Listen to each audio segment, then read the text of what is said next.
Pues muy buenas tardes a todos a esta tercera sesión del Seminario Permanente de Centros Históricos de la Ciudad de México. Muchas gracias por su asistencia. Hoy contamos con la visita del maestro Alejandro Suárez Parellón, de Víctor Delgadillo y de Imelda Contreras, quien Alejandro estuvo a cargo de la restauración, adecuación y reconstrucción del edificio de la Covadonga, y nos explicará los secretos de cómo hacer las cosas bien ahora que es tan común hacerlas peor y sin sonrojarse. Participan también, ya lo mencioné, a Víctor y Imelda, por estar con nosotros. También tenemos con nosotros el gusto de recibir a Angelita, que es pionera y impulsora de este proyecto. Bienvenida, Angelita. Muchas gracias. Bueno, antes de venir aquí busqué algunas cosas sobre la Covadonga y me encontré, más bien Álvaro se encontró aquí una nota de que el nombre de la Covadonga es de origen cantábrico y se trataba de una gruta en la que un ermitaño le rendía culto a la Virgen María, que según dicen las consejas, ayudó a las tropas cristianas que estaban refugiadas en la cueva a vencer a ciertos guerreros árabes cordobeses de Alcamán, que las tenían sitiadas. Hoy, lejos de ser una cueva, la Covadonga es una regia edificación y en vez de estar de guerra con los árabes, aloja casi 40 viviendas que son muy apetecidas por quienes quisiéramos vivir en el centro y no podemos. No se sabe con certeza la fecha de su edificación, dice Alejandra Moreno Toscana en un artículo ya hace algún tiempo, y gran conocedora del patrimonio histórico de nuestro centro histórico, que probablemente ocurrió en el siglo XVII. Otras fuentes, y lo que el trabajo que han publicado nuestros invitados, datan ese origen en 1775. O sea, 243 años de antigüedad, y ahí está, como las puertas del Calá. Nada que ver con las casas Geo que destruyeron el paisaje y la estructura urbana de muchas ciudades mexicanas en los años 90, y que antes de ser ocupadas ya estaban dañadas con severidad. Arquitectura de desecho contra arquitectura de veras, arquitectura digna y reconstruida con cariño, con apego no solo a la forma, sino a la gente que habita en esas formas. Hecha con materiales nobles, tesontle rojizo oscuro y cantera gris plata, un esquema de patio y una fuente en el centro, cuyas virtudes nos va a explicar mejor y con gran autoridad nuestros invitados. Alejandro, mi maestro. El edificio fue declarado monumento histórico en 1930 y es un testimonio de que es posible reconstruir vivienda con una dimensión social en el centro de la ciudad, y a pesar de las restricciones jurídicas, técnicas, de declaratoria que todos conocemos, hacen muy difícil la tarea de hacer vivienda social aquí, pero esto nos demuestra que es posible, y por eso la importancia de que nos acompañen hoy nuestros invitados, porque puede ser un gran ejemplo ahora que la política formal de la autoridad del centro histórico precisamente nos ofrece esta posibilidad de construir vivienda social en el centro histórico. No me queda más que agradecer, ya no tomo su tiempo, a nuestros invitados de hoy por acompañarnos en este seminario. Primero voy a comentarles cómo va a ser la dinámica de esta sesión del seminario. Quizá a diferencia de otras sesiones, lo que vamos a hacer es una charla entre amigos, Víctor, Imelda y yo, en la que vamos a comentar distintos aspectos del proceso que dio como resultado el proyecto de la Casa de la Covadonga. Porque la Casa de la Covadonga es un proyecto que no lo podemos desvincular del centro histórico, de la historia del centro histórico y en particular de la historia de la vivienda en el centro histórico. Entonces, el proyecto no nació en 1983, perdón, en 2003.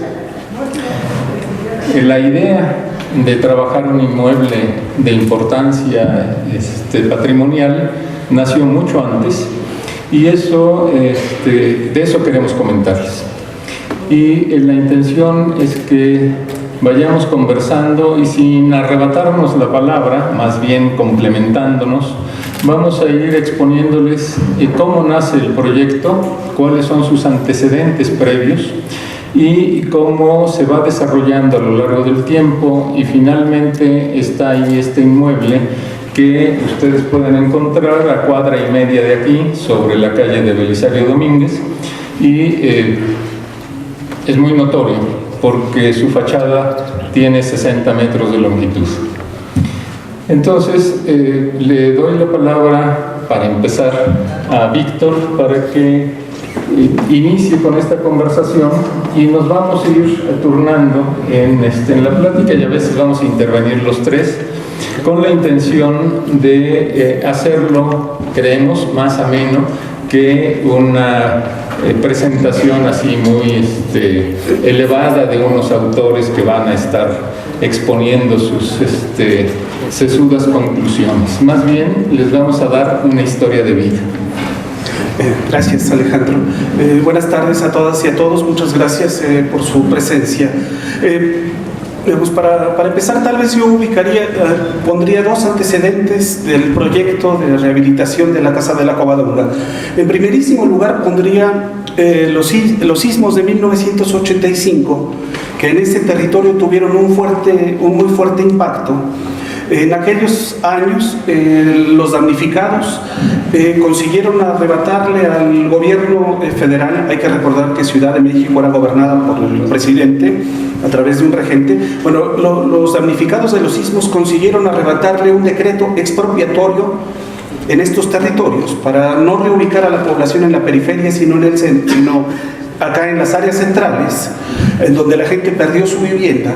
Muchos de esos inmuebles expropiados, alrededor de 5,000, están aquí en el centro histórico de la Ciudad de México. Y el programa de renovación habitacional popular en el centro histórico, perímetros A y B, intervino alrededor de 112 inmuebles de carácter histórico, muchos de ellos monumentos históricos, que fueron rehabilitados para destinarlos a vivienda social. Además, ese programa impactó muchas viviendas que estaban en régimen de renta congelada y transformó a los antiguos inquilinos en propietarios después de renovación habitacional popular. Hay varios ejemplos por acá, todos ellos tienen su placa, renovación habitacional popular 1985. Hay varios en este territorio, enfrente de la Casa de la Covadonga hay prototipos nuevos, pero hay varios monumentos históricos. Después hubo un siguiente programa que se llamó Programa Emergente de Reconstrucción Fase 2, mejor conocido como Fase 2, que intervino también algunos inmuebles en el centro histórico. Otra vez tenemos, en mucho menor medida, pero tenemos monumentos históricos decretados que fueron destinados a vivienda en beneficio de sus habitantes de bajos ingresos. Después, en esta ciudad tuvimos el Fideicomiso Casa Propia, FICAPRO, una institución que tenía como objeto combatir el talón de Aquiles del problema de la vivienda en muchas partes de la ciudad, el tema de la propiedad privada. Se supone que FICAPRO acercó a los inquilinos con sus propietarios y en algunos casos consiguieron la población tener recursos propios para comprar el inmueble a su propietario a través de este instituto FICAPRO. Y hay algunos ejemplos, otra vez, algunos monumentos históricos que fueron adquiridos con sus propietarios a través de gestiones de FICAPRO. Aunque después no se siguieron repitiendo este tipo de proyectos, entre 97 y 2000, durante el gobierno del ingeniero Cárdenas, otra vez volvió la idea de producir vivienda social en el centro histórico de Ciudad de México. Y se realizaron 5 proyectos. Hacia el 2003, este es el segundo comentario que haré, hacia el 2002-2003, la Junta de Andalucía andaba tocando las puertas del gobierno de la Ciudad de México porque buscaba un inmueble que fuera habitado por población de bajos ingresos. Ellos querían apoyar a la rehabilitación de un inmueble habitado, un inmueble con valor patrimonial para ser destinado a vivienda social. La Junta de Andalucía reconoce que inició este programa a partir de una solicitud de La Habana. En los 80 La Habana se caía a pedazos y La Habana lanzó una campaña internacional a los gobiernos del mundo para que adoptaran un edificio, lo rehabilitaran y le dieron un uso social. El gobierno mexicano tiene 2 casas ahí, la Casa Juárez y la Casa México, por ejemplo. Y curiosamente la Junta de Andalucía primero empezó a intervenir inmuebles en Montevideo, la Casa Verde, después la Media Manzana de San Francisco en Buenos Aires, y después llegó a esta ciudad, que es un país, una ciudad muy importante, fue capital de la Nueva España. Y bueno, al final llegó con la idea de hacer un proyecto modelo, pero como yo ya dije, en esta ciudad ha habido muchos antecedentes de intervención, renovación habitacional popular, fase 2, FICAPRO, o sea, ya había muchos antecedentes. Yo por acá la dejo, Alejandro. Bueno, la intención es empezar a decirles cómo un grupo de arquitectos que trabajábamos en el Centro de la Vivienda y Estudios Urbanos, CENVI, empezamos a preocuparnos por el tema de la vivienda en el centro histórico. No era un asunto que por primera vez tocáramos, lo habíamos venido haciendo desde estudios de planeación urbana para el gobierno de la ciudad, y no se había presentado la oportunidad de intervenir en un edificio de valor patrimonial hasta la reconstrucción después del sismo de 85, en que con fase 2 trabajamos un edificio de principios del siglo XX en la colonia de los Doctores, conocido como Privada Requena. Allí se trata de un edificio que tiene 70 viviendas más comercios, una longitud de poco más de 100 metros de largo, y se encuentra en la calle de Doctor Lisiaga, y como el nombre lo indica, privada, es una solución arquitectónica que fue muy común en el siglo XIX. Se podía entrar por Doctor Lisiaga y salir por la calle de Claudio Bernardo, con una longitud, como les comento, de poco más de 100 metros.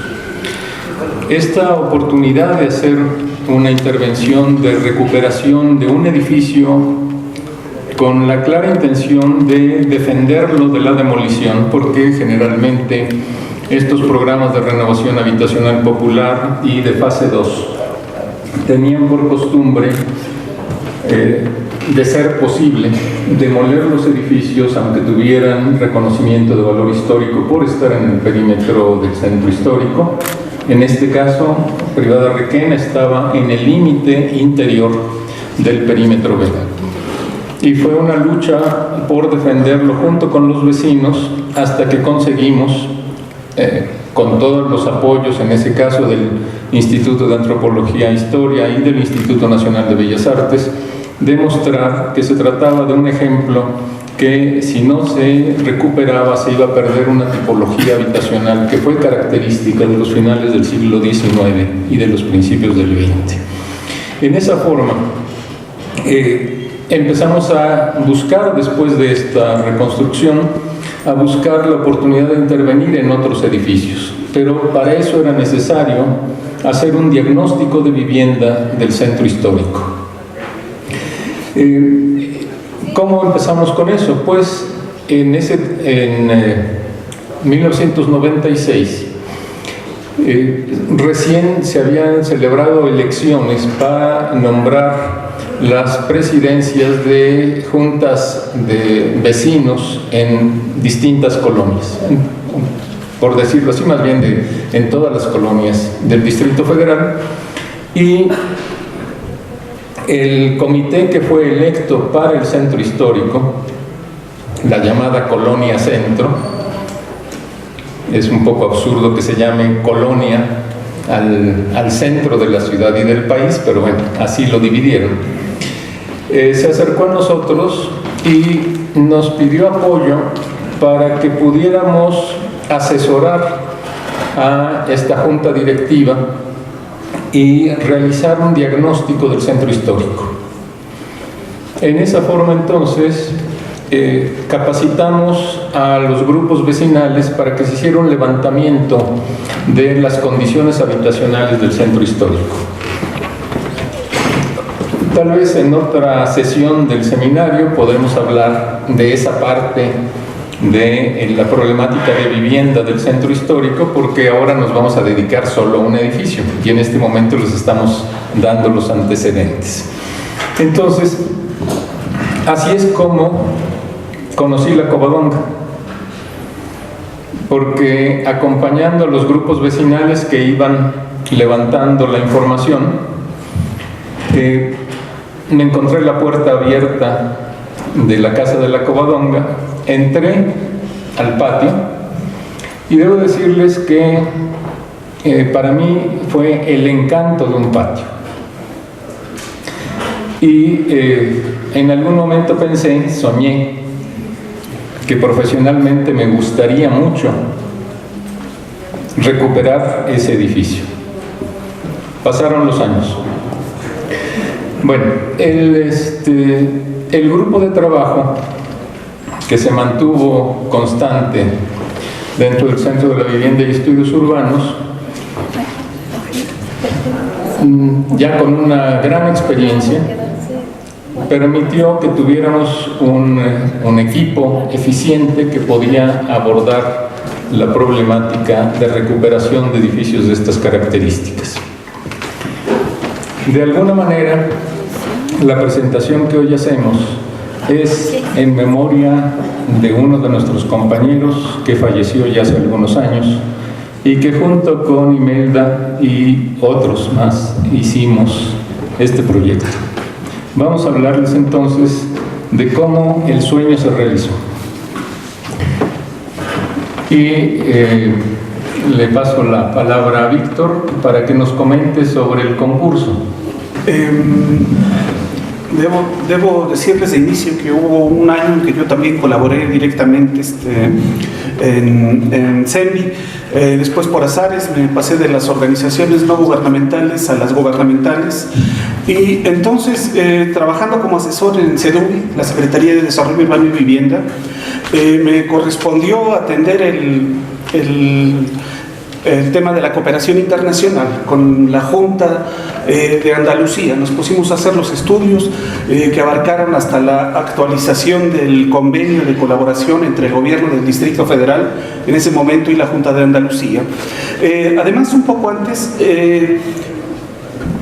junto con el Fideicomiso Centro Histórico, que en ese momento era dirigido por Neculón, un amigo también nuestro, habían elegido la Casa de la Covadonga como el inmueble a donde se iba a poder realizar la cooperación andaluza. Originalmente se había decidido un predio en Mariana R. del Toro, la calle que está atrás, de Belisario Domínguez, pero se decidió esto. Además, en este convenio, Junta de Andalucía, Gobierno de la Ciudad de México, los propósitos fueron dos: por un lado, hacer una guía de arquitectura y por otro lado, intervenir un inmueble habitado por población de bajos ingresos. Además, esto se realizó a través de un concurso por invitación expresa. Se creó un comité organizador del concurso, en el que desde luego estaban autoridades del Gobierno de la Ciudad de México, la Junta de Andalucía, pero también participó activamente el Instituto Nacional de Antropología e Historia. Los 5 concursantes invitados fueron el doctor Luis Arnal, el arquitecto Jaime Ortiz Layuz, la arquitecta Norma Laguna, el arquitecto Javier Sánchez y Alejandro Suárez Parellón. Si quiere poner una segunda presentación, traje 2 imágenes de... No, eso, bueno, si quieren después, al final les muestro los... para no atraparnos acá. A mí me tocó organizar, acompañar totalmente este proyecto. También me tocó hacer la gestión social, digamos, ir con los vecinos de la Casa de la Covadonga y convencerlos de involucrarse en el proyecto y en el concurso. Lo hice con un colega que también venía de las ONGs, con Rodolfo Lara, que venía de Fosovi y en ese tiempo estaba en el INI. Bueno, a nosotros nos tocó esta parte. Expresamente, en una primera fase no quisimos meternos con los locatarios y únicamente con los residentes de la Casa de la Covadonga. El jurado calificador, en el jurado calificador debo decir que se salió el INA, no quería ser juez y parte porque al INA le corresponde dar las autorizaciones, las licencias de rehabilitación del inmueble. Entonces ellos fueron parte de los convocantes, del comité organizador del concurso, pero no fueron parte de los evaluadores. Y en este concurso yo me recuerdo muy bien que uno de los proyectos del arquitecto Jaime Ortiz Layuz, el proyecto, los calificadores decían, esto parece museo, no parece vivienda. El proyecto que después les mostraré de Norma Laguna, decían, esto parece una caserna de viviendas en inquilinato de Berlín del siglo XIX, por la enorme densificación que proponía el proyecto. El proyecto del arquitecto, del doctor Luis Arnal, se liberaba los muros, pero al mismo tiempo los sellaba con como plexiglas.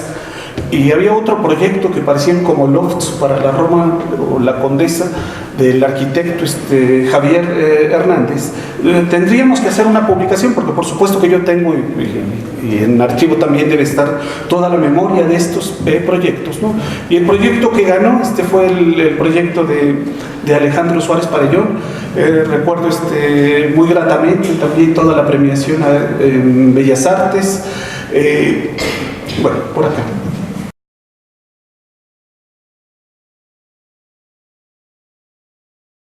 Bueno, pues ahora entramos a esto que le llamo un sueño hecho realidad.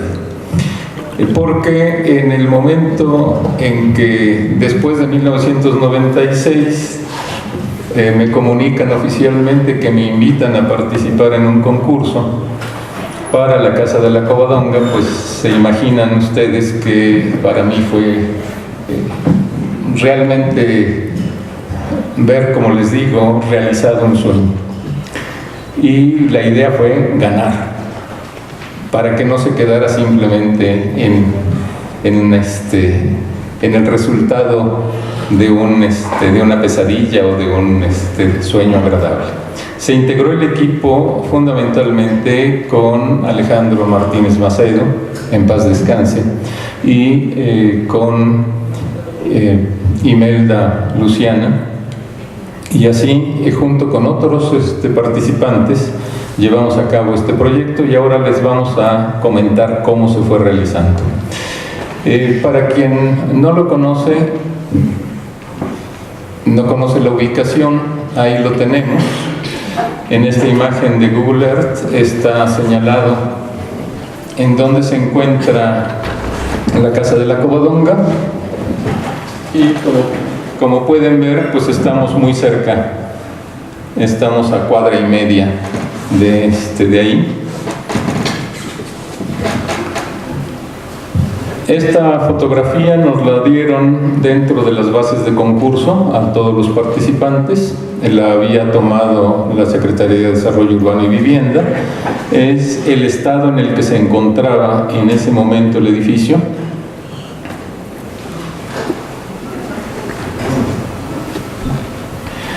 Y aquí algunas de las fotos de 2 tramos de la fachada.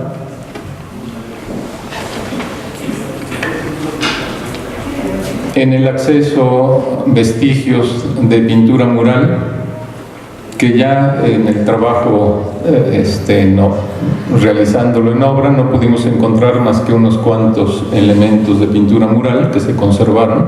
Siguiente.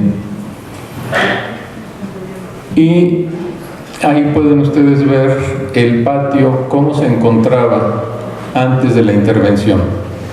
Es un edificio que de inmediato se daba uno cuenta de que era un patio de mayores dimensiones, que había sido modificado muy probablemente en los últimos años del siglo XIX o los principios del siglo XX para ampliar viviendas o aumentar el número de viviendas. y se tapiaron los arcos, como ustedes pueden ver.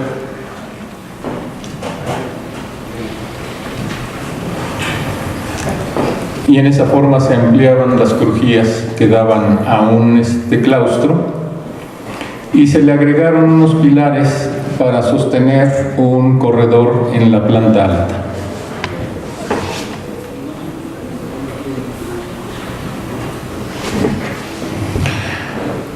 Entonces lo primero que se antojaba de inmediato pues era eliminar los añadidos que se le habían hecho a un edificio muy anterior en el tiempo. Y esto estaba permitido porque las intervenciones posteriores sobre un edificio protegido por el INAH y registrado como de alto valor patrimonial, intervenciones que se hayan realizado posteriormente y particularmente a partir del siglo XX, pues resultaban añadidos que no tenían valor si se podía rescatar el inmueble, por lo menos en sus condiciones casi originales. No sé si quieres comentar. Y en las siguientes fotos le voy a ir dando oportunidad a que Imelda pueda participar.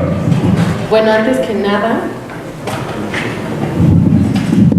deberán saber que nos sentimos envidiados por haber llegado a ese espacio, porque además era una caja de sorpresas donde ubicábamos claramente los elementos que estaban tapiados, que estaban ocultos.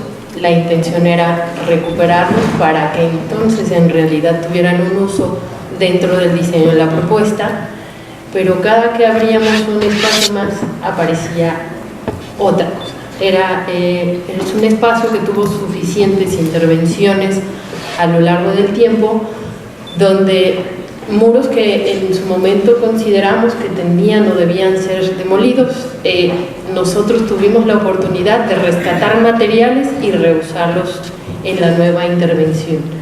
Entonces, en realidad fue un edificio que se pudo ajustar para poder seguir, para que llegara a su fin en la realización. Esta era parte del uso de una de las arcadas donde se ubicaba la escalera central. Existía un único medio para subir, que al segundo piso eran 2 niveles, planta baja y primer planta, y se encontraba dentro de los entrejes de una arcada. Era el único arco visible, los demás estaban perfectamente ocultos. No sé si podemos ver la siguiente. Y se generaba un pasillo perimetral en la planta baja, pero que por las condiciones de la construcción, suponemos de la intervención, se generaba muy angosto, entonces no nos generaba un uso perfecto o un uso accesible. Sobre esas columnas de concreto que se muestran a un costado de ese que era el muro, para nosotros era el límite de las viviendas, pero en realidad se encontraban ahí incrustadas las arcadas. La realidad es que las bases del concurso no permitían hacer calas para ver las características de fabricación del inmueble, porque el edificio estaba habitado y entonces era imposible que llegara cualquiera de los concursantes con su cincel y martillo para golpear sobre los muros y rascar y ver si se trataba de un muro nuevo o antiguo. Entonces lo que se empezó a realizar fue un levantamiento de información visual. Nos entregaron unos planos esquemáticos con cotas muy generales, no teníamos las dimensiones interiores, solo las dimensiones generales, y las condiciones pues era trabajar el análisis del edificio sin tocar el edificio y reconstruir teóricamente cómo era en su origen y cuáles habían sido los añadidos que históricamente se le fueron agregando. Era muy atractivo en su momento y a lo mejor perdió ese encanto con el proyecto nuevo, ya no se cuelga la ropa en el patio. Para unos era muy incómodo de los habitantes y para otros era romántico verlo, porque tenía unos cordeles con unas poleas que permitía que las distintas familias colgaran su ropa y después jalaban el cordel y acercaban la ropa seca o ponían la que estaba húmeda para que se secara al sol. Y al centro una fuente que se conservó porque era de la época del siglo XVIII. Vamos a la siguiente. Y lo que vemos en planta alta es una modificación en gran medida añadido que se le hizo al edificio. Sí tenía en su origen, como pudimos detectar en todo este proceso de reconstruir hipotéticamente el edificio, sí tenía construcción en el nivel alto, pero no de las características que ahí están representadas en ese momento, sino que pudimos constatar que se trataba de una obra de inicios del siglo XX. Entonces, por lo tanto, podíamos prescindir en un proyecto de esa planta que ahí estaba añadida, hasta encontrar elementos que hubiera que rescatar. Vamos a la siguiente. La siguiente. Ahí pueden ver cómo hay un enorme hueco en la planta alta, que es precisamente el desembarque de la escalera. La escalera era un añadido también, nunca estuvo en esa posición. Siguiente. Siguiente. Y una de las características es que el edificio, en sus tres primeras crujías, es decir, la que da a la fachada, después la intermedia y la que da al patio, eran evidentemente las que conservaban las mejores condiciones de la época en que fue edificada en el siglo XVIII. Siguiente. Pero se puede ver el deterioro que había, puesto que estos edificios requieren de un gran mantenimiento y el daño y deterioro pues provenía no de los últimos años ni del sismo de 85, provenía de siglo o más hacia atrás. Siguiente. Siguiente. Había partes en donde el techo había sufrido un hundimiento y se había aprovechado para abrir un hueco de iluminación cubierto con láminas. Siguiente.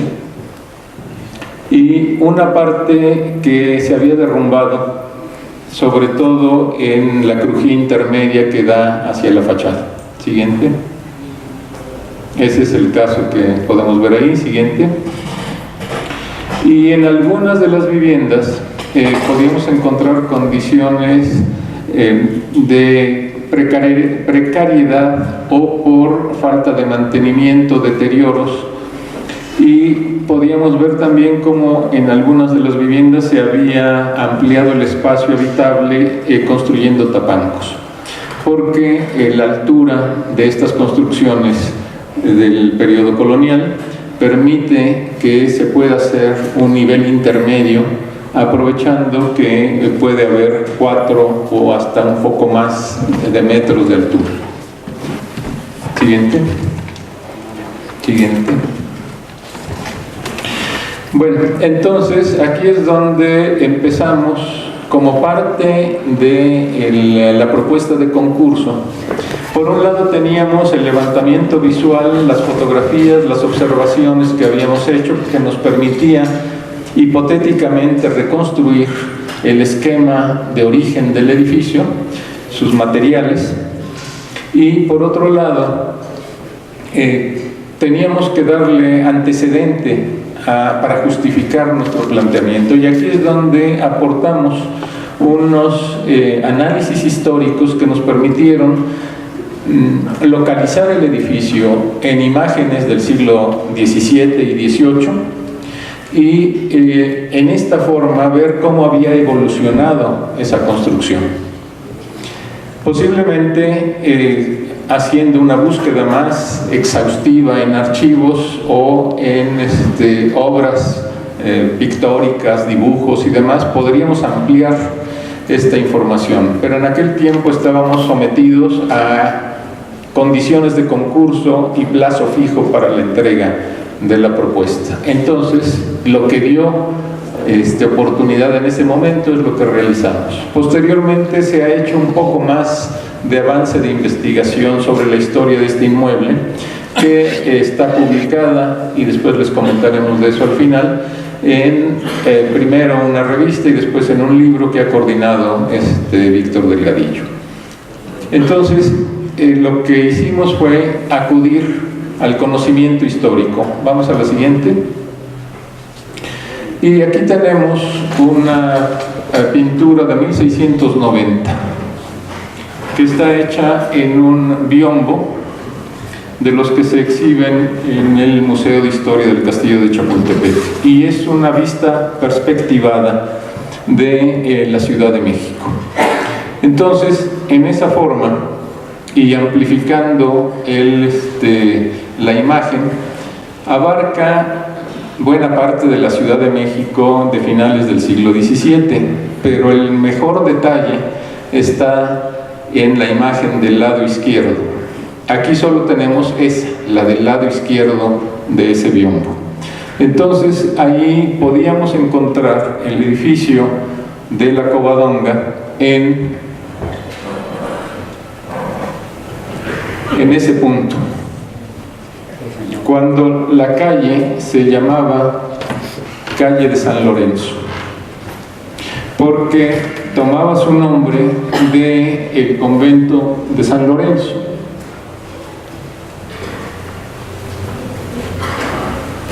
Perdón, este de acá es el convento de la Concepción y este es el convento de San Lorenzo, y el edificio está aquí. Y en ese momento es un edificio de una sola planta,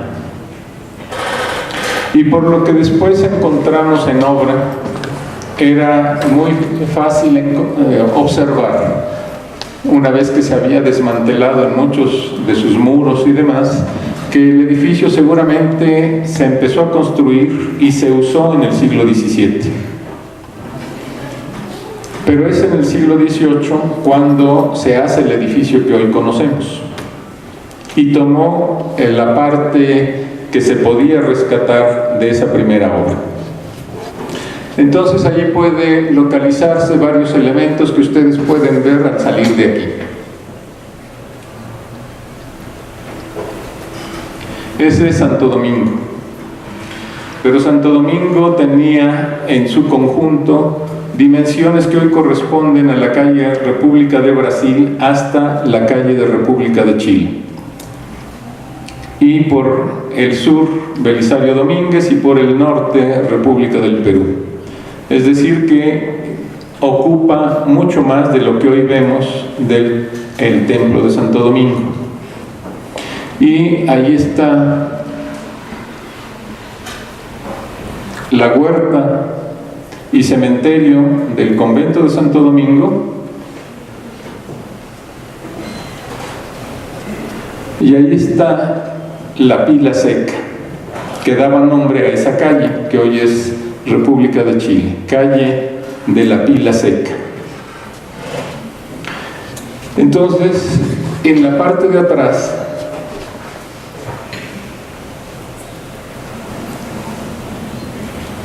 está el Hospital de la Misericordia. Ese estaba localizado en la calle que solo ocupa un espacio reducido, que es Carmen R. del Toro Lazarín. Vamos a la siguiente. Y pasamos a 1737.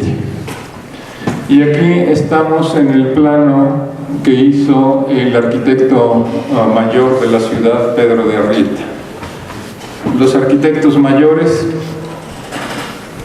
eran lo que hoy sería el secretario de Desarrollo Urbano y Vivienda, o además el secretario de Obras Públicas. Entonces el arquitecto mayor se encargaba de hacer el plano general de la ciudad y actualizar la información de lo que correspondía a ese momento histórico. Entonces, en este plano tenemos Santo Domingo, la famosa Pila Seca,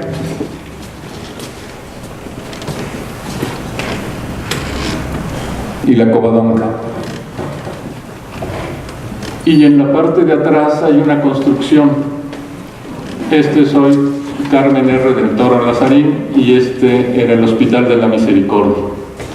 Acá la iglesia del convento de San Lorenzo y la iglesia del convento de la Concepción. Y esta placita con la capilla en medio es la Plaza de la Concepción Cuepopan. Entonces podemos ver un edificio que aparentemente podría ya tener 2 niveles.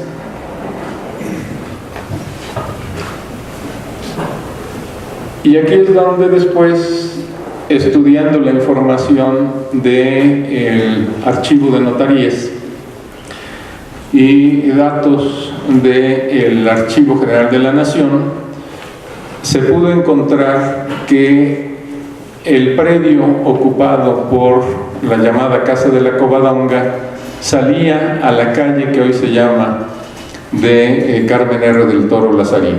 La propiedad era mucho más grande, es decir que lo que hoy es el predio, los 2 predios traseros de la Casa de la Covadonga formaban parte de esa misma propiedad. Vamos a la siguiente.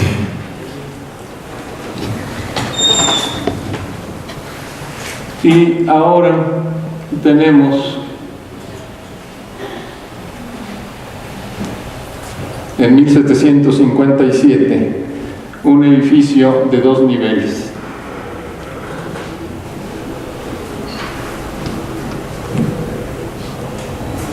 Perdón, es este.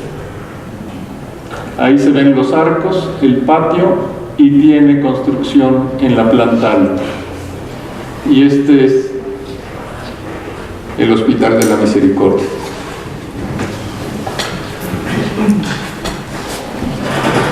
Siguiente. Y no encontramos planos posteriores, aunque muchos años más tarde yo me encontré el esquema del plano del siglo XIX de este inmueble convertido en colegio. Y ahora hablaremos de qué era la Casa de la Covadonga. La Casa de la Covadonga es un hospicio. Y en los textos que han sido recuperados en la historia de este tipo de inmuebles, se le conoce como un hospicio para mujeres españolas honestas. ¿Y qué tiene que ver eso?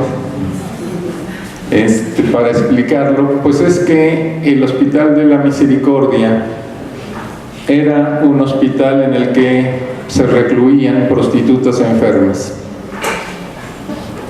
Pero esto de que fuera una casa de recogimiento de mujeres españolas honestas no era exclusivo de la Covadonga. Había muchos otros edificios que se habían construido en el siglo XVIII para estos fines y son producto del trabajo, sobre todo de benefactoras que veían importante crear espacios de protección para que las mujeres consideradas españolas, ya sea que habían nacido en España o que habían nacido en la Nueva España, pero de padres españoles, si llegaban a estar en una situación crítica, por ejemplo, viudas, por ejemplo, mujeres desamparadas que se habían quedado sin ningún familiar, o menores de edad que no tenían quien las protegiera, entonces podían residir en este hospicio. Y eso es lo que se realizó durante el siglo, finales del siglo XVIII y primera mitad del siglo XIX, hasta que esto se convirtió en un colegio y se llamó de la Covadonga. ¿Y por qué de la Covadonga? Bueno, pues porque se trata de una imagen de la Virgen de origen asturiano, y muchos de los monjes de Santo Domingo procedían de esa zona, de esa provincia de España. En esta imagen de una foto aérea de 1938 podemos ver la casa de la Covadonga. Estamos en esa manzana.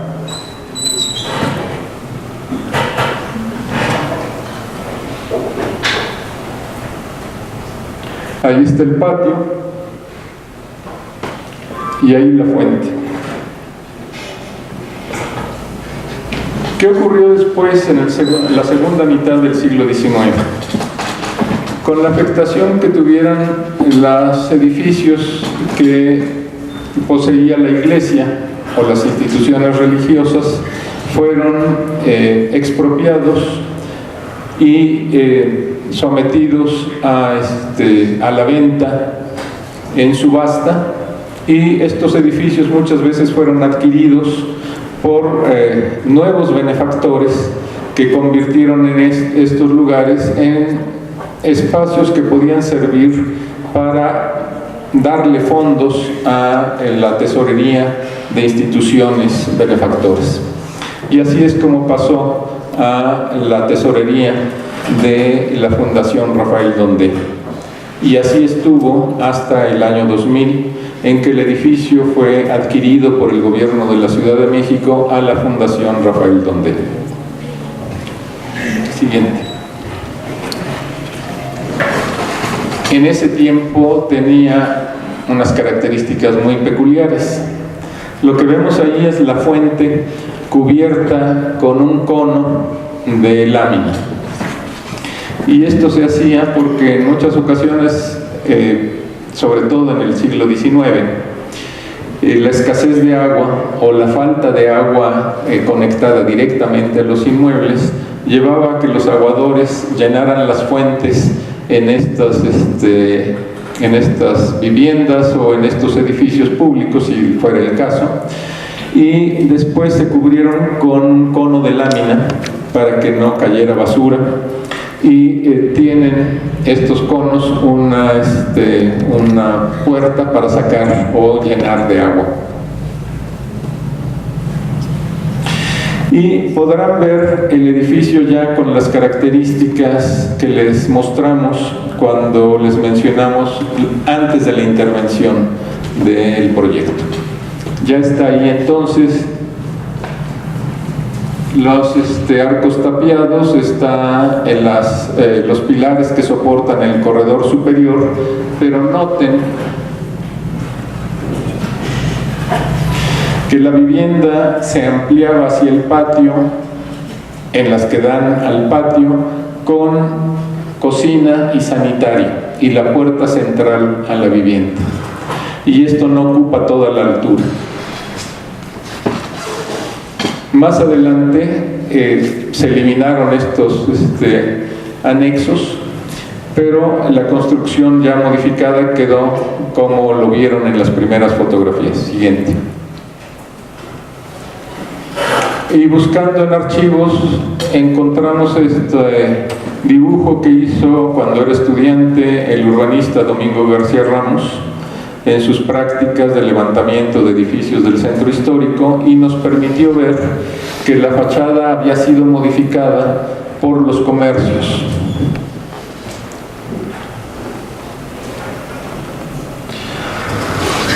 A los lados de la puerta principal, lo que eran ventanas se abrieron para puertas de los comercios.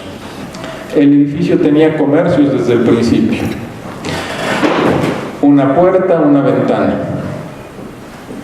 ¿Y por qué se daba esto? Pues porque era característico de la ciudad en ese tiempo. Y para una fundación caritativa como esta, el tener comercios en alquiler, dando a la calle, permitía contribuir a los recursos de la tesorería de la fundación de aquellos tiempos. Siguiente. Esto es una foto muy posterior. Ahí podemos ver los comercios que habían aprovechado ventanas para abrir puertas. Siguiente.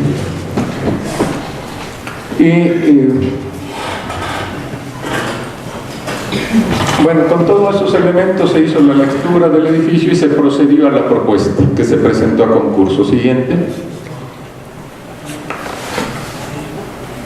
Este es el esquema que nos habían dado, que como verán no tenía medidas ni mucho menos. Siguiente. Esa es la planta baja, la planta alta.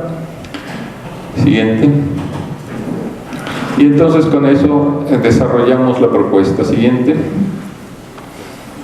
Marcamos los muros que intuíamos o sabíamos que eran de distintos momentos históricos y nos planteamos en qué podíamos modificarlo, y nos fuimos por las modificaciones del siglo XIX y las del XX. Siguiente. Siguiente. Y entonces entramos ya a la propuesta: liberación del patio, recuperar la arquería, conservar la fuente. Entonces el patio adquiría sus dimensiones originales. Siguiente. Y esta ya es la propuesta. Lo anterior son esquemas en los que nos vamos acercando. Y aquí ya se parece al proyecto ejecutivo. Como luego les mostraremos, estamos ya con una solución que, cumpliendo con lo que nos pedía el concurso, teníamos que tener por lo menos 40 viviendas.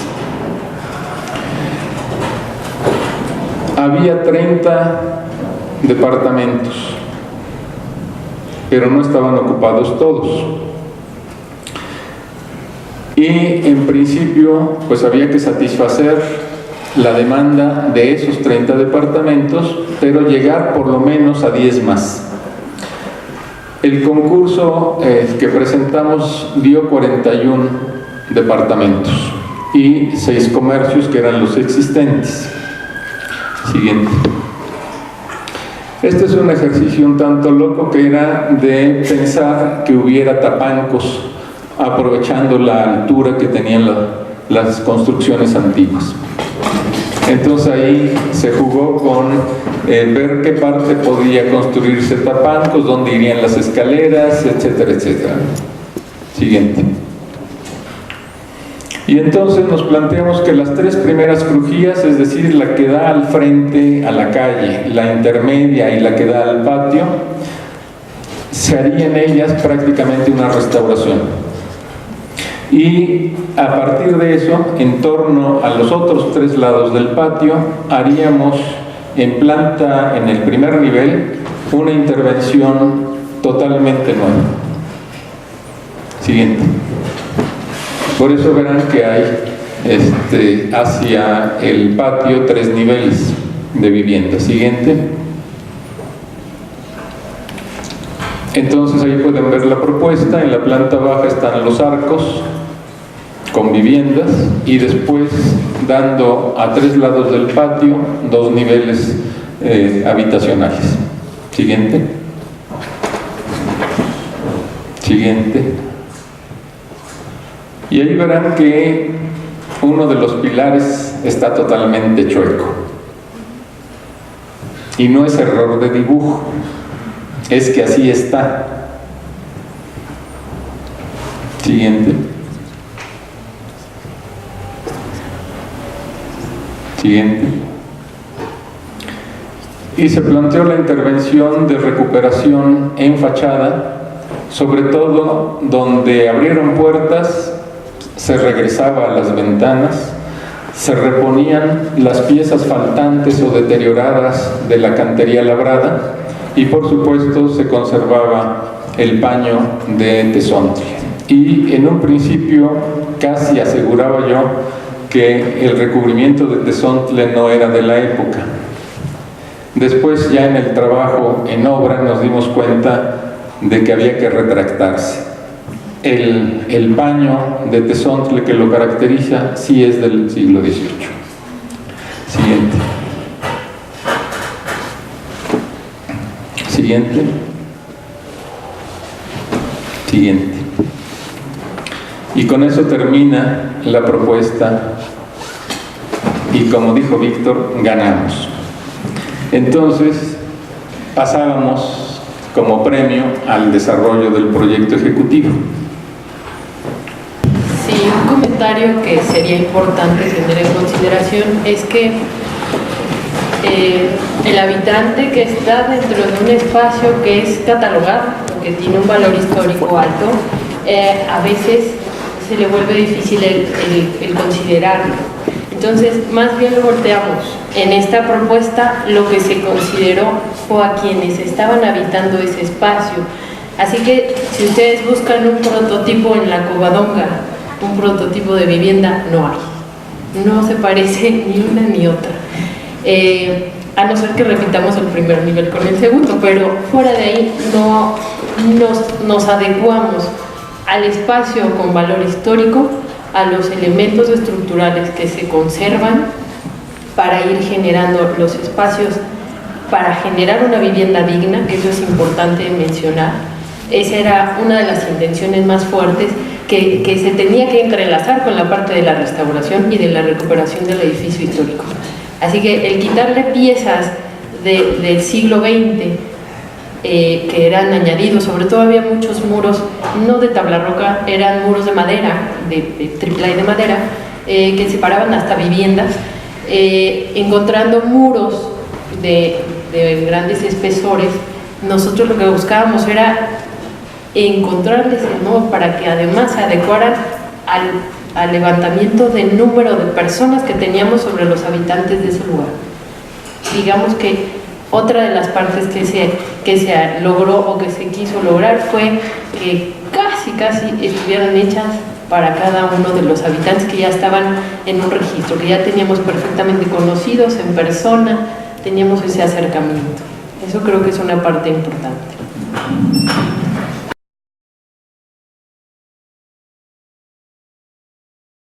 Ya les platicamos nuestros sustos y sobresaltos que tuvimos técnicamente con el edificio en cuanto a tratar de interpretarlo sin romper nada, y ahora entramos cuando ya podíamos romper lo necesario.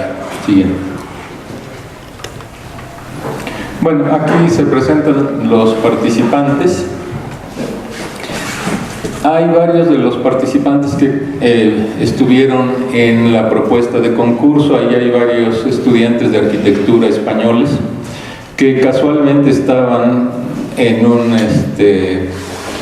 un periodo de intercambio en la Facultad de Arquitectura y que se interesaron mucho en participar. Pero hay otros que son el equipo de trabajo con el que siempre veníamos realizando estas obras, fundamentalmente Imelda Luciana, Alejandro Martínez. En el anteproyecto participó Juan Ramón Martínez, y así tenemos hasta el diseño estructural con Ricardo Camacho. Y por el otro lado están los funcionarios del Instituto de Antropología e Historia, que el funcionario que hizo el seguimiento y nos visitaba constantemente, Carlos Ortiz, por ejemplo, pero también el representante del INVI que participaba en esto, y por supuesto la empresa constructora. Siguiente. Bueno, al entrar ya al proyecto ejecutivo, se presentó por supuesto el anteproyecto con el que se había ganado el concurso a los vecinos, y una sugerencia que hicieron y que fue tomada en cuenta por Seduvi, pues la idea era que se pudiera ampliar lo más posible la superficie de las viviendas. Entonces, de común acuerdo, y dejando constancia en esto, que ya en el proceso del proyecto ejecutivo se podían hacer unas modificaciones, se redujo el número de 41 viviendas a 37 viviendas. Y se mantuvieron, por supuesto, los 6 locales comerciales.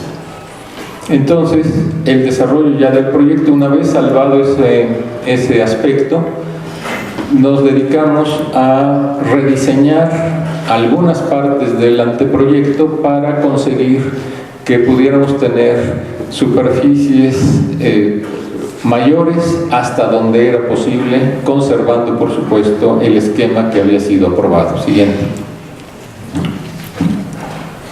Aquí ya tenemos planos arquitectónicos definitivos. Hicimos un levantamiento del edificio porque lo que nos habían dado a concurso era un esquema totalmente rectangular, pero ya en la práctica ahí pueden ver cómo eran los límites de los predios antiguos.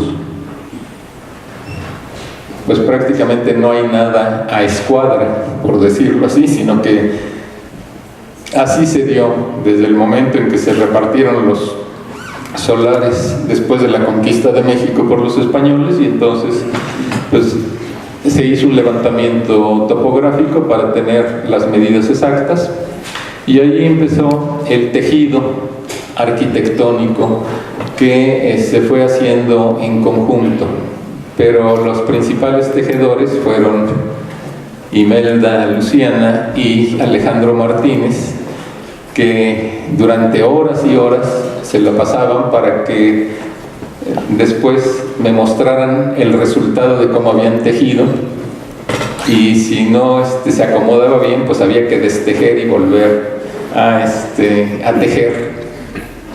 ¿Cómo? Pues todo muro original siglo XVII-XVIII se conservó, y entonces nos iba condicionando muchísimo. Y a veces algunos de los muros posteriores pues se veía que había que conservarlos porque permitían acomodar mejor las viviendas.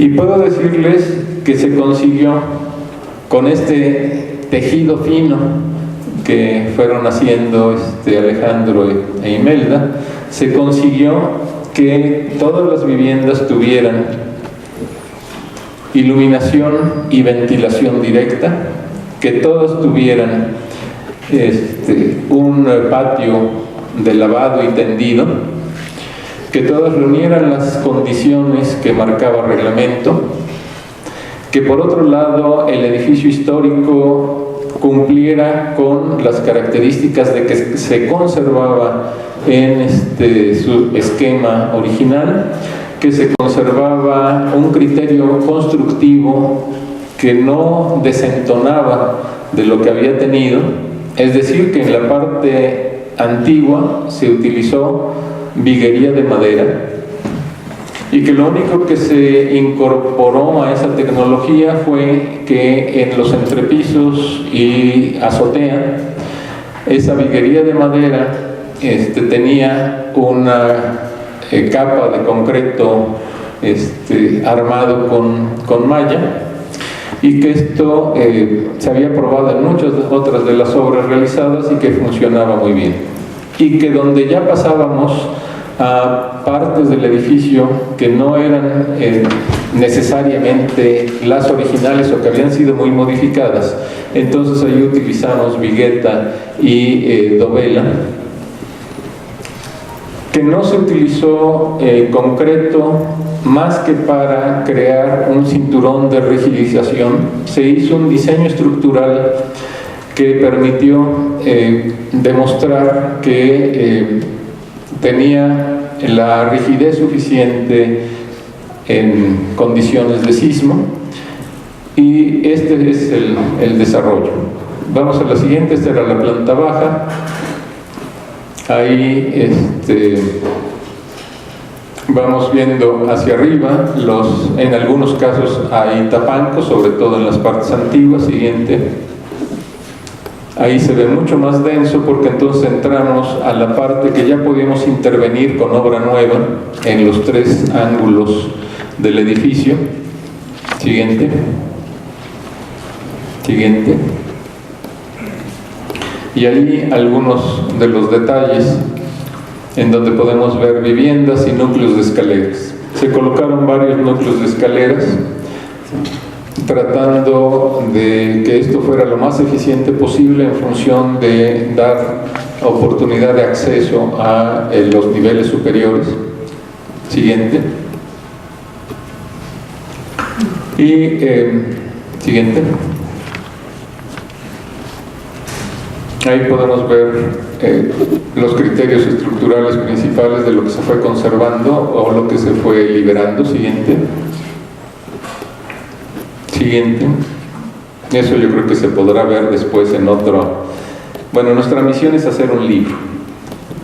Hay varias publicaciones, pero un libro en el que podamos entrar a todos estos detalles que ahora se los estamos explicando de manera muy breve. Siguiente. Siguiente. Siguiente. Y ahí verán que vamos retomando la idea del anteproyecto. Siguiente. Ahí están indicadas las intervenciones en fachada, recuperación de elementos perdidos o muy dañados, recuperación de los vanos de ventanas que habían sido abiertos para ampliar los accesos a las tiendas. Siguiente. Y entramos al proceso de obra. Siguiente. Inauguración y primera piedra. Lauricel Castillo, en ese tiempo secretaria de Desarrollo Urbano y Vivienda. Jerónimo Andreu, el representante de la Junta de Andalucía. Y David Cervantes, en ese tiempo director del INVI.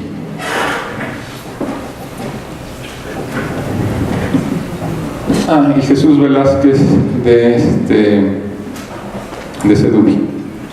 Siguiente. Simbólicamente primera piedra con Lauricel Castillo. Siguiente. Y empezamos el desmantelamiento de los elementos que se podían demoler. Dentro del proceso lo que se planteó es trabajar por módulos. La intención era ir quitando lo que sería el primer nivel sin demoler nada en planta baja. ¿Qué buscábamos? Pues en realidad no sabíamos bien a bien qué nos íbamos a encontrar en la parte histórica, que era toda la planta baja. Y entonces el estructurista lo que proponía era, sí, váyanle quitando, pero con cuidado. Así que eso hicimos. Los techos estaban muy, muy deteriorados, así que prácticamente se caían solos. Se empezó la demolición de la primera planta, si podemos seguir. Y se fueron demoliendo los muros sin eliminar aún el pasillo perimetral. Eso sí me gustaría que lo tomáramos en cuenta. Ese pasillo perimetral va a existir casi hasta el último día de la obra. La siguiente.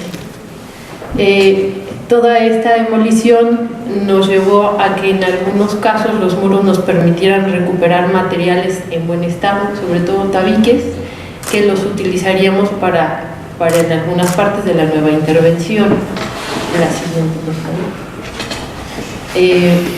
Nosotros utilizábamos todo lo existente en la planta alta prácticamente como andamiajes, así que hicimos uso de todo lo posible para gastar lo menos posible. La siguiente. Como deberá ser en un espacio histórico, la primer pauta al entrar en una obra es la protección de los elementos que no se pueden dañar.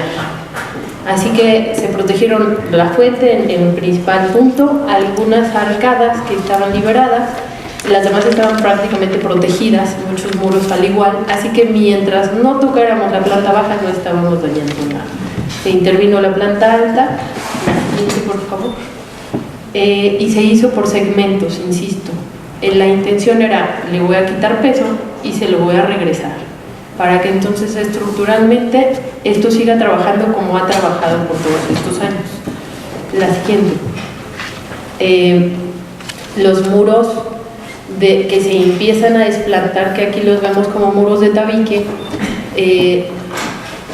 Normalmente los muros antiguos los vamos a encontrar en espesores más allá de los 30 centímetros de ancho, así que el muro de la planta baja contaba con un espesor de 60 centímetros, pero nuestros muros de tabique se volvían muy delgados, así que hicimos una intervención para lograr, no ensanchamos muros, no crecimos el peso, porque sabíamos que teníamos un siguiente nivel, pero sí se hicieron elementos de apoyo en el otro sentido para lograr apoyarnos en todo el espesor del muro. Esa era una parte estructural. Nos encontramos en la planta alta que muchos de los muros eran de tepetate y que esto, los que en un principio consideramos que los podíamos recuperar, pues al hacer los análisis sísmicos resultaba que no tenía ningún sentido conservarlos. Entonces lo que íbamos recuperando eran los refuerzos que estos muros tenían de tabique rojo, pero los muros de tepetate los fuimos desechando. Si se dan cuenta, prácticamente seguimos en la planta baja y bueno, no le hemos tocado, pero ya casi terminamos el primer nivel. Aquí la propuesta crece, es planta baja y ahora son 2 niveles en lo que ocupaba un solo nivel en la primera planta. Así que terminando el primer nivel, se busca colocar de una vez el segundo nivel, en la siguiente. Este es un ejemplo del proceso que se llevó con las dovelas. Ahí vemos viguetas y dovelas, que era un sistema que en su momento nos funcionó de maravilla por la apariencia que lográbamos obtener y que al parecer se fue descontinuando. Yo ya no lo he vuelto a ver. La siguiente. Este es lo que veríamos nosotros en los plafones de las viviendas, ¿sí? Buscando también una apariencia muy cercana a lo que existía dentro del edificio. Estos son trabajos de Calas, más bien me gustaría que hablara Alejandro de ellas. Dentro de las modificaciones que nos fuimos encontrando en el inmueble, había modificaciones que se habían hecho en los patios interiores de la crujía intermedia y al ir descubriendo, al quitar el recubrimiento, el repellado, que es el aplanado sobre uno de los muros, apareció un arco y entonces por supuesto lo recuperamos y así de repente íbamos teniendo las sorpresas de las que hablaba Imelda al principio, que solo los puede uno conocer cuando ya vas desvistiendo el edificio y te vas encontrando elementos que no los tenías considerados pero que son aprovechables, y se hacía la modificación en el diseño arquitectónico para poder incorporarlos. La parte de la planta baja, que era la parte histórica, en el entrepiso, en el primer entrepiso encontramos un sistema con terrados, así que en una sustitución de pesos y de que ya tendríamos 2 niveles arriba, se conservó el uso de las vigas de madera, pero con otro sistema de entrepiso. Es la única parte, la parte antigua donde se conservan las vigas de madera. La siguiente. Y lo que hacíamos era aplicar hojas de triplay, que era lo que nos formaba la base, para poder colocar un piso, un firme de concreto. Es un firme reforzado con mallas y eso nos servía como la base del piso. Entonces hacemos la sustitución de un terrado o de un más peso por algo más ligero, solo en ese entrepiso, porque ya estamos cargando 2 entrepisos más. Estos son parte de los trabajos de los interiores de vivienda. La siguiente. Y aquí ya vemos que está creciendo el segundo nivel. ¿Qué sucede? Que en esta parte sí encontramos lo que sería el cinturón de concreto del que habíamos hablado, que hacía que todo este patio, todo este círculo o este cuadrángulo en el patio tuviese la rigidez necesaria. No estamos utilizando columnas ni nada por el estilo, nos estamos desplantando sobre este anillo de concreto para desplantar estos siguientes 2 niveles. La siguiente. Y bueno, una vez logrado el avance, empezamos la liberación en la planta baja. Esta es la liberación de una sección de las arcadas, también queriendo, aunque se hacen algunos diagnósticos visuales, pues no sabíamos la condición de estos arcos. Y pues resultó que a la hora de que los empezamos a descubrir, estaban en perfecto estado. Así que la intervención que se hizo sirvió para protección, pero bueno, entonces la propuesta proponía rescatarlos, dejarlos aparentes, para que este patio tuviese ese sentido de recorrido, incluyendo estas arcadas.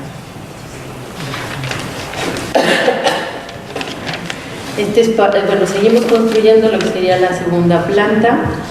En esta parte de aquí quiero aclarar, seguimos trabajando en la parte trasera del edificio donde encontramos el patio central. Las famosas 3 crujías, que son las que dan a calle y después a patio, siguen todavía sin intervención. Son las partes más antiguas y donde no hacemos tantas intervenciones más que la sustitución de entrepisos y de azoteas.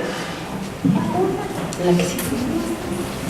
Esto empieza con la liberación de las arcadas en planta baja, se siguen trabajando los segundos pisos donde se colocan los techos de azotea y entonces el edificio ya recibe todo su peso, bueno, gran parte de su peso, falta la gente que va a vivir ahí, pero aún así ya tenemos regresado el peso que le habíamos quitado al inicio. La que sigue.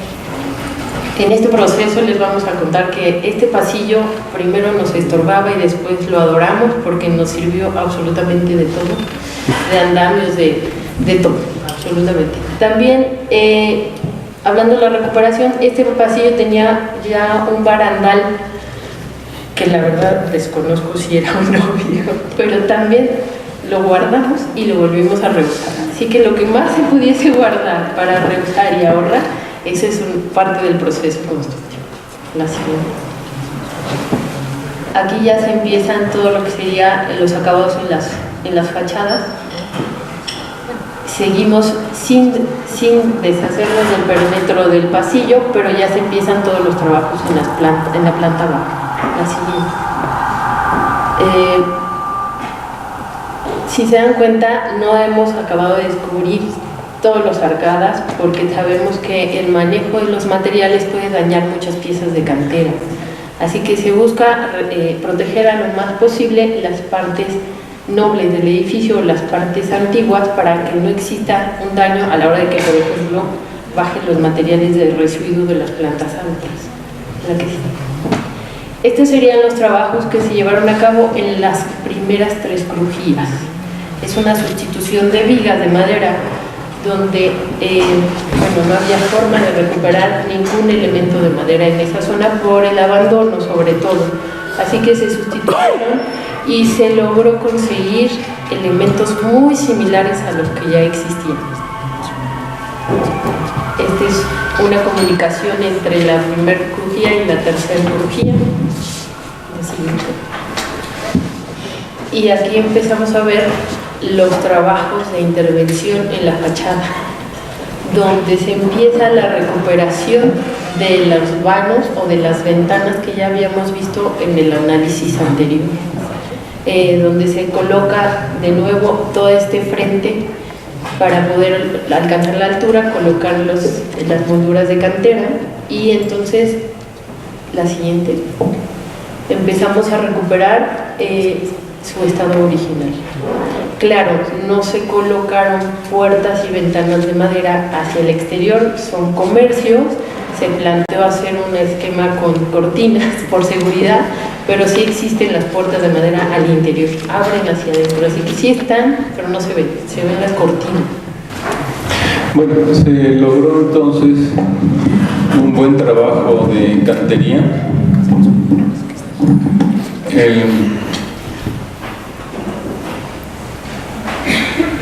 Bueno, aquí aparece el orgullo de padre porque ahí está mi hija Laura, que es la restauradora de todo el trabajo de cantería. Y nótese, es la chica de azul que está aquí. Y Y bueno, entonces el edificio empezaba a recuperar su fisonomía, lo más parecido a sus tiempos de gloria. Siguiente. Y como ya les comentaba Imelda, bueno, pues fuimos avanzando, ahí están unas pruebas de color. Siguiente. Siguiente. Y como ven, pues va respondiendo a esa imagen inicial que tuvimos cuando se presentó el concurso. Siguiente. Y se fueron ya liberando todos los arcos. Siguiente. Siguiente. Siguiente. Vamos a la siguiente. Son fotos tomadas en los días que iba ya eliminándose escombro y demás del patio. Siguiente. Aquí los tapancos que se empezaron a construir, sobre todo en estas tres primeras crujías, que se me olvidó comentarles que popularmente se les llamaba las casonas. Y entonces ahí era con esa altura donde podíamos poner tapancos y totalmente habitables, no había que agacharse. Personas con altura suficiente, parecidas a la mía, pues podíamos caber ahí sin ningún problema. Siguiente. Los núcleos de escaleras. Siguiente. Y vamos a toda prisa acercándonos a la fecha límite, que era el de la inauguración. Siguiente. Siguiente. Bueno, debo decirles que en ese lapso de tiempo había ocurrido el famoso desafuero de López Obrador. Entonces, el jefe de gobierno sustituto en ese tiempo era Alejandro Encinas. Siguiente. Así que a él le tocó la inauguración de este edificio. Siguiente. Siguiente. Y perdón por la abundancia de fotos. Ahí pueden ver muy bien el pilar inclinado. Siguiente. Siguiente. Y no nada más es uno, son varios. El edificio tuvo un asentamiento casi y muy probablemente desde su construcción, cuando se le agregaron la planta alta en el siglo XVIII, y entonces estaba ya asentado y no ha tenido mayor problema. Siguiente. Y ahí estamos, pues prácticamente en el final. Siguiente. Y en casi la noche anterior en que se estaba barriendo, lavando y demás para la inauguración. Siguiente. Siguiente. Siguiente. Debo decir que para lo que ya no alcanzó, el recurso fue para restaurar la fuente. Y entonces la gran decisión fue, pues no le vamos a dar una mano de gato, sino que simplemente pues la dejamos como está. Siguiente. Bueno, entre paréntesis se recuperó el piso de recinto, en fin. Ahí está de espaldas Angelita, aquí presente en esta foto. Siguiente. Y bueno, vamos a la ceremonia de inauguración con Alejandro Encinas, Lauricel Castillo y Jerónimo Andreu de la Junta de Andalucía. Siguiente. Y bueno, casi el equipo principal, orgullosos de que logramos llegar al final. Mi hija, Jerónimo Andreu, Teresa Adrián, Alejandro Martínez, mejor conocido como el Camarón, Imelda Luciana, Jesús Velázquez de Sedubi, aquí asomándose. Siguiente. Y regresan los habitantes. Siguiente.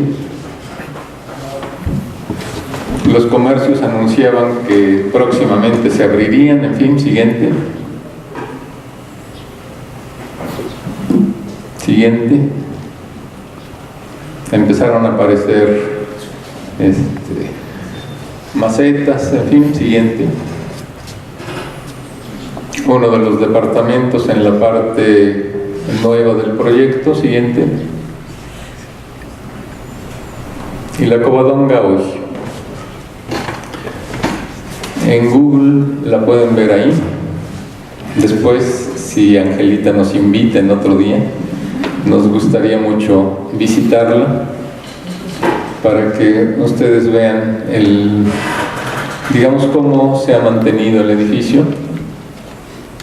Siguiente. Visto desde la Torre Latinoamericana.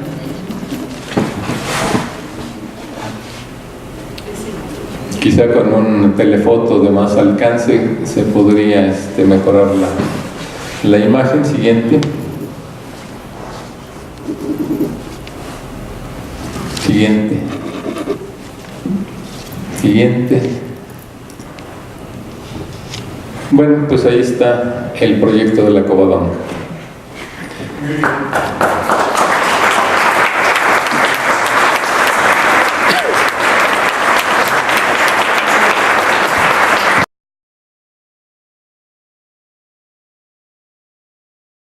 Digamos, este es un proyecto excepcional. En efecto, que nos falta escribir la historia de la Covadonga, a donde deberíamos de incluir el proceso de gestión social. Acá no crean que voy a leer esto, pero les debo decir que fue un proceso de convencer a los vecinos, a los residentes de la Covadonga, de hacer el proyecto. Costó trabajo. Y además nos acordamos que teníamos 2 lideresas del PRI, así amenazantes, que decían que ese era su proyecto y que ellas lo gestionaban con el INVI. La pasa, por favor. Acá en esa publicación deberemos de recuperar los proyectos. La maqueta es de Luis Arnal y el isométrico, la perspectiva es de Norma Laguna, donde se ve que densificaba al máximo el proyecto. La que sigue, por ahí anda el camarón, mejor me sigo. A propósito de las imágenes de la inauguración, yo debo decir que siempre que yo conozco uno de estos proyectos, por supuesto que se aprenden muchas cosas, pero el gran desafío es cómo se puede repetir esto. O sea, cómo no nos quedamos en el proyecto modelo, sino que, porque en el centro histórico hay otras vecindades, en monumentos históricos ocupadas por población que por sus propios recursos no lo pueden rehabilitar. Y en la Casa de la Covadonga, yo he contabilizado alrededor del 60% de subsidios. Sistema de transferencia de potencial de desarrollo, la Junta de Andalucía. Además de la Junta de Andalucía, yo fui a estudiar a Sudamérica las intervenciones de la Junta de Andalucía y me queda claro que cada vez ponen menos dinero. Ponen poca plata, pero siempre se llevan un crédito enorme, ¿no? La que sigue, por favor. Hoy en la mañana, cuando Angelita me dio el teléfono hace un par de años, yo recibí una tropa de extranjeros, algunos se querían quedar a dormir en el centro, y un día visité a Angelita y salieron de la Casa de la Covadonga unos gringos. Y bueno, después le llamé a Angelita y me contó, no, pues es que ya un personaje de estos conejillos de indias que llegaron a repoblar el centro con Slim, compró 4 inmuebles, 4 viviendas, además ahora ya son 5. Antes las anunciaba como la Casa del Santo. Entonces estamos viendo este proyecto de vivienda social. Me gustaría que estuviera Inti Muñoz, porque hace 5 años o 10 se burlaba, decía, ¿de qué hablan ustedes de la gentrificación? Bueno, no sé si esto es gentrificación o no, pero 5 inmuebles. Hoy en la mañana, esta es una imagen de hoy a la mañana. Y si ustedes se quieren quedar a dormir en la Casa de la Covadonga, les cuesta $100 o 1,300 y pico de pesos. 5 departamentos, una sola persona. Además, debo decir que esto cuestiona un viejo principio que yo aprendí de Alejandro Suárez Parellón, de René Coulon. Nosotros defendemos que la vivienda social se puede generar mezclando subsidios, cruzando subsidios. Si en un inmueble hay ciertas viviendas y los comercios se venden más caros, esto te permitirá subsidiar a la población que tiene menos ingresos. Pero bueno, pues yo creo que la pasa. Son imágenes que hace 3-4 años yo fui a hablar con este personaje, le dije que quería alquilar algunos departamentos, él y su esposa me llevaron, me mostraron todos los que tienen, yo le decía, pues yo recibo como 20, llamó por teléfono y dijo, sí, nosotros tenemos. Además hasta hicimos una entrevista muy interesante, me contó cómo la Fundación Centro Histórico los capacitó, bajaron recursos de la Sociedad Hipotecaria Federal, y que además ellos estaban a la búsqueda de más inmuebles, que estaban viendo algunos viejitos que ya no pueden pagar, entonces ellos pagaban bien. Bueno, en fin, ahí hay toda una venta por estudiar. La que sigue. En estas presentaciones yo no puedo dejar de mencionar que hay personajes que hacen caravana con sombrero ajeno. Acá está esta publicación de la Fundación Slim, presumiendo como él es el presidente del Consejo Consultivo que a nadie consulta para el rescate del centro histórico. Entonces él hace una publicación que se vendía en Sanborns y en los puestos de periódicos y pone la Casa de la Covadonga, cuando en este proyecto la Fundación Slim ni Telmex, o sea, no tuvieron nada que ver. Esto es, en el menor de los casos, hacer caravana con sombrero ajeno. La que sigue, bueno, y finalmente, bueno, por mi parte, seguramente Alejandro va a cerrar. En los últimos años hemos hecho algunas publicaciones. Hicimos esta revista con la UACM de Cultura Urbana que le llamamos Ciudades de Patios. Aquí hay un artículo completo de Alejandro Suárez Parellón donde da cuenta del proceso de la Casa de la Covadonga. Infelizmente no me dio tiempo de pasar a la UACM para traer algunos ejemplares a la venta. Todavía se consigue y esta es una revista muy bonita. Infelizmente no vienen todas las fotos a color. Bueno, cuesta 60 pesos, la venden en la UACM. Y después con una colega que viene en un mes, Olimpia Niglio, una italiana, cuando le mostré esta publicación, y estaba en duda esta publicación, Olimpia me dijo, hagamos un libro, Víctor. Bueno, lo hicimos una convocatoria un poco más amplia, no solamente están los artículos que están acá, sino que hay otros patios de La Habana, de Quito. Acá es un libro re bonito, todas las fotos de Alejandro Suárez Parellón, todos sus mapas están en color. Infelizmente es un libro publicado en Roma que vale 42 euros. Pero si yo lo traigo con el 30% de descuento y luego le sumo el viaje, pues otra vez me queda como en 1000. No he encontrado editorial que se quiera atrever a hacer esto. Bueno, eso, ¿no?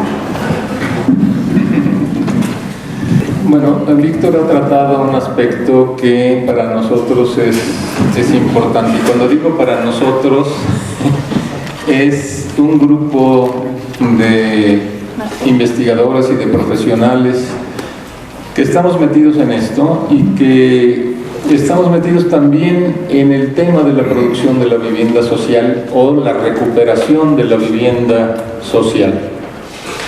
Entonces, uno de los objetivos fundamentales que nos planteamos en el momento que se hizo el programa de desarrollo urbano del centro histórico es que era muy importante evitar que la población que reside en el centro histórico tuviera que irse a vivir a otro lado por razones, digamos, forzadas, situaciones económicas, presiones de todo tipo, en fin. Bueno, pues nuestro planteamiento de recuperación de la vivienda social en el centro histórico se ve seriamente limitada al paso del tiempo y con las experiencias que tenemos. ¿Por qué razón? Pues porque el centro es uno de los espacios más dinámicos en actividad económica, aunque no lo parezca. Sigue siendo muy importante en actividad económica. ¿Pero qué tipo de actividad económica? Bueno, pues en algunos sectores del centro es una actividad económica de alto rango. Me refiero por las instalaciones, por el volumen de ventas, en fin. Y en el entorno del centro histórico también es de alto rango en el desarrollo económico, solo que Las instalaciones pues no tienen la misma relación que Madero, que 16 de septiembre, 5 de mayo, etcétera, etcétera, sino que son desarrollos en inmuebles deteriorados.